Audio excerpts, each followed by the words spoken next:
ಈ ದಿನದ ದೇವರ ವಾಕ್ಯ ಹೋಶೇಯ 14:5 ನಾನು ಇಸ್ರಾಯೇಲಿಗೆ ಇಬ್ಬನಿಯಂತಾಗುವೆನು, ಅದು ತಾವರೆಯಂತೆ ಒಡೆಯುವುದು. ಪ್ರಿಯ ದೇವಜನರೇ, ಈ ಬೆಳಗಿನ ಜಾವದಲ್ಲಿ ದೇವರು ನಿಮ್ಮನ್ನು ನೋಡಿ ನಾನು ನಿಮಗೆ ಇಬ್ಬನಿಯಂತಾಗುವೆನು ಎಂಬುದಾಗಿ ಹೇಳುತ್ತಿದ್ದಾರೆ. ಅರಣ್ಯದಲ್ಲಿ ಗಿಡಗಳನ್ನು ನೋಡುವಾಗ ಆ ಗಿಡಗಳಿಗೆ ಯಾರು ನೀರು ಹಾಕುವುದಿಲ್ಲ, ಆದರೂ ಅವು ಸಮೃದ್ಧಿಯಾಗಿ ಬೆಳೆಯುತ್ತವೆ. ಹೇಗೆ ಎಂಬುದಾಗಿ ನೋಡುವಾಗ ಅವುಗಳನ್ನು ದೇವರೇ ಲಕ್ಷಿಸುವ ಆತನಾಗಿದ್ದಾನೆ. ಜನರು ಅವುಗಳಿಗೆ ನೀರು ಹಾಕದೆ ಹೋದರೂ ದೇವರು ಮಳೆಯನ್ನು ಅನುಗ್ರಹಿಸುತ್ತಾನೆ. ಬೆಳಗಿನ ಜಾವದಲ್ಲಿ ಇಬ್ಬನಿಯನ್ನು ಅನುಗ್ರಹಿಸಿ ಆ ಗಿಡಗಳು ಸಮೃದ್ಧಿಯಾಗಿ ಬೆಳೆಯುವ ಹಾಗೆ ಮಾಡುತ್ತಾನೆ. ಈ ದಿನದಲ್ಲಿ ನೀನು ಅನೇಕ ಕಷ್ಟಗಳಿಂದ ವೇದನೆಯಿಂದ ಇರುವಂಥ ಪರಿಸ್ಥಿತಿಯಲ್ಲಿ ಈ ಲೋಕದ ಜನರು ನಿನ್ನನ್ನು ದೃಷ್ಟಿಸುವುದಿಲ್ಲ, ಈ ಲೋಕದ ಜನರು ನಿನ್ನನ್ನು ಲೆಕ್ಕಿಸುವುದಿಲ್ಲ ಎಂಬುದಾಗಿ ನೀನು ಒಂಟಿಯಾಗಿ ಚಿಂತೆಯಲ್ಲಿ ಇದ್ದೀಯಾ? ದೇವರು ಈ ಬೆಳಗಿನ ಜಾವದಲ್ಲಿ ನಿನ್ನನ್ನೇ ನೋಡಿ ಹೇಳುತ್ತಿದ್ದಾರೆ, ಪ್ರಿಯ ಸಹೋದರ ಸಹೋದರಿಯೇ, ನೀನು ಒಂಟಿಯಲ್ಲ. ದೇವರು ನಿನ್ನನ್ನು ದೃಷ್ಟಿಸುವ ಆತನಾಗಿದ್ದಾನೆ.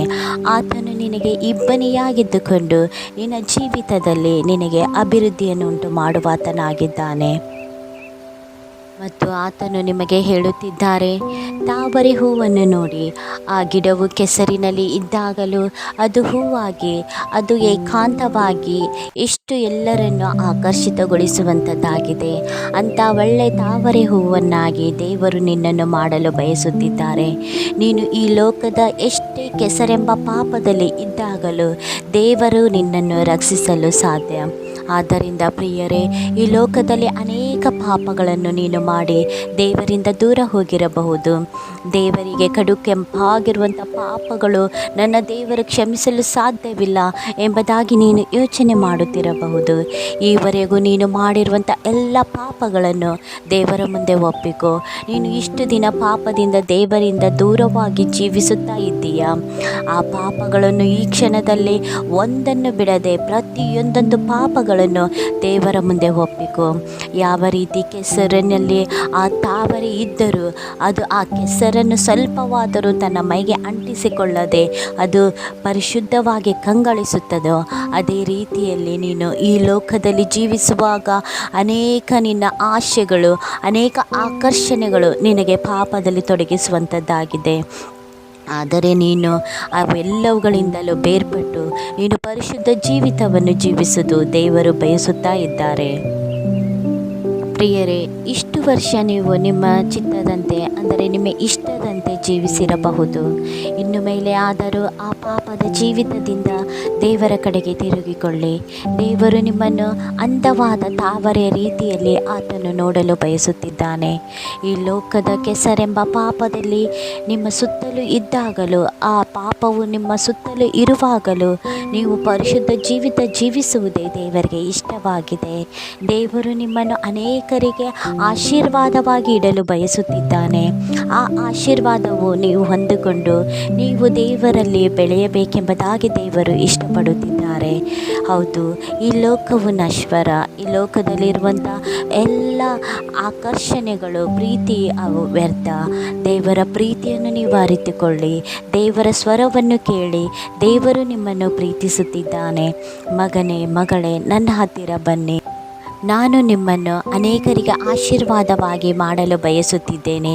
ಅನೇಕರು ನಿನ್ನನ್ನು ಆಶೀರ್ವಾದವಾಗಿ ನೋಡೋ ಹಾಗೆ, ಅನೇಕರ ಮುಂದೆ ನಾನು ನಿನ್ನ ಹೆಸರನ್ನು ಪ್ರಖ್ಯಾತಿಗೆ ತರುವ ಹಾಗೆ ನಾನು ಮಾಡಲು ಬಯಸುತ್ತಿದ್ದೇನೆ.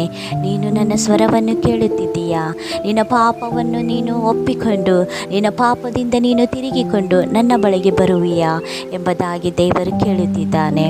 ಹಾಗಾದರೆ ನೀವು ನಿಜವಾಗಿಯೂ ಪಶ್ಚಾತ್ತಾಪಪಟ್ಟು ನೀವು ಈವರೆಗೆ ಮಾಡಿರುವಂಥ ಎಲ್ಲ ರೀತಿಯ ಪಾಪಗಳನ್ನು ಒಪ್ಪಿಕೊಂಡು ದೇವರ ಸನ್ನಿಧಾನದಲ್ಲಿ ಪ್ರಾರ್ಥಿಸಬೇಕೆಂಬುದಾಗಿ ಬಯಸುತ್ತಿದ್ದರೆ ಈ ಸಮಯದಲ್ಲಿ ನನ್ನೊಟ್ಟಿಗೆ ಹೀಗೆ ಪ್ರಾರ್ಥಿಸಿರಿ. ಮನಮರುಗುವ ದೇವರು ಸ್ವಾಮಿ ಕರ್ತನೆ ನೀವಾಗಿದ್ರಪ್ಪ. ಅದಕ್ಕಾಗಿ ನಿಮಗೆ ಸ್ತೋತ್ರ ರಾಜ. ಅಪ್ಪ ಕರ್ತನೆ, ಈ ಬೆಳಗಿನ ಜಾವದಲ್ಲಿ ಸ್ವಾಮಿ ಅಪ್ಪ ನೀನು ನಮ್ಮನ್ನು ನೋಡಿ ಅಪ್ಪ, ಅನೇಕರನ್ನು ನೋಡಿ ಸ್ವಾಮಿ, ನಾನೇ ನಿಮಗೆ ಇಬ್ಬನಿಯಾಗಿದ್ದೇನೆ, ನಾನು ನಿಮ್ಮನ್ನು ಪೋಷಿಸುತ್ತೇನೆ, ನಿಮ್ಮನ್ನು ಯಾರೂ ಲಕ್ಷಿಸುತ್ತಿಲ್ಲವೇ, ನಾನು ನಿಮ್ಮನ್ನು ಲಕ್ಷಿಸುತ್ತೇನೆ ಎಂಬುದಾಗಿ ಅಪ್ಪ ಕರ್ತನೆ ನಿನ್ನ ಮಕ್ಕಳನ್ನು ನೀನು ಕರೆಯುವ ದೇವರಾಗಿದ್ದೆಯಲ್ಲಪ್ಪ ಸ್ವಾಮಿ ಕರ್ತರೆ.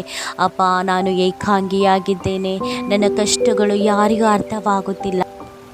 ಈ ಸಮಸ್ಯೆ, ಈ ಕಷ್ಟಗಳಿಂದ ನನ್ನನ್ನು ಯಾರು ಬಿಡಿಸುತ್ತಾರೆ, ನನಗೆ ಯಾರು ಕೈ ಹಿಡಿದು ನಡೆಸುತ್ತಾರೆ, ನನ್ನನ್ನು ಯಾರು ಪೋಷಿಸುತ್ತಾರೆ ಎಂಬುದಾಗಿ ಕೇಳುವಂಥ ನಿನ್ನ ಮಕ್ಕಳಿಗೆ ನಾನೇ ನಿಮಗೆ ಇಬ್ಬನಿಯಾಗಿದ್ದುಕೊಂಡು ನಾನು ನಿಮ್ಮನ್ನು ಪೋಷಿಸುತ್ತೇನೆ ಎಂಬುದಾಗಿ ನೀವು ಹೇಳ್ರಿ ಸ್ವಾಮಿ.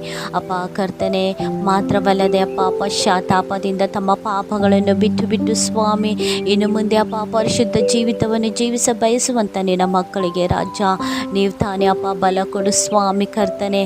ಹೌದು ರಾಜ, ಸುತ್ತಲೂ ಅಪ್ಪ ಲೋಕದಲ್ಲಿ ಅಪ್ಪ ಕೆಸರೆಂಬ ಪಾಪವು ಇರುವಾಗಲೂ ಅಪ್ಪ ಅವುಗಳ ಮಧ್ಯದಲ್ಲಿ ತಾವರೆ ಹೂವು ಯಾವ ರೀತಿ ಪರಿಶುದ್ಧವಾಗಿ ಜೀವಿಸುತ್ತದೋ, ಯಾವ ರೀತಿ ಅದು ಕಂಗೊಳಿಸುತ್ತದೋ, ಆಕರ್ಷಿತವಾಗಿ ಕಂಗೊಳಿಸುತ್ತದೋ ಸ್ವಾಮಿ, ಅದೇ ರೀತಿಯಾಗಿ ಅಪ್ಪ ನಿನ್ನ ಮಕ್ಕಳು ಅಪ್ಪ ಈ ಲೋಕದಲ್ಲಿ ಜೀವಿಸುವಾಗ ಅವರು ಪರಿಶುದ್ಧ ಜೀವಿತ ಜೀವಿಸಿ ಅಪ್ಪ ಕರ್ತನೆ ನಿನಗೆ ಸಾಕ್ಷಿಯ ಮಕ್ಕಳಾಗಿ ಅಪ್ಪ ಅವರು ನಡೆಯೋ ಹಾಗೆ ಕೃಪೆ ಮಾಡ್ರಿ ಸ್ವಾಮಿ. ಹಾಗೆ ಮಾಡುವ ದೇವರು ನೀವಾಗಿದ್ರಿ. ಸ್ತೋತ್ರ ಯೇಸುವಿನ ನಾಮದಲ್ಲಿ ತಂದೆ, ಆಮೇನ್. ದೇವರು ನಿಮ್ಮನ್ನು ನಿಮ್ಮ ಕುಟುಂಬವನ್ನು ಹೇರಳವಾಗಿ ಆಶೀರ್ವದಿಸಲಿ. ಆಮೇನ್.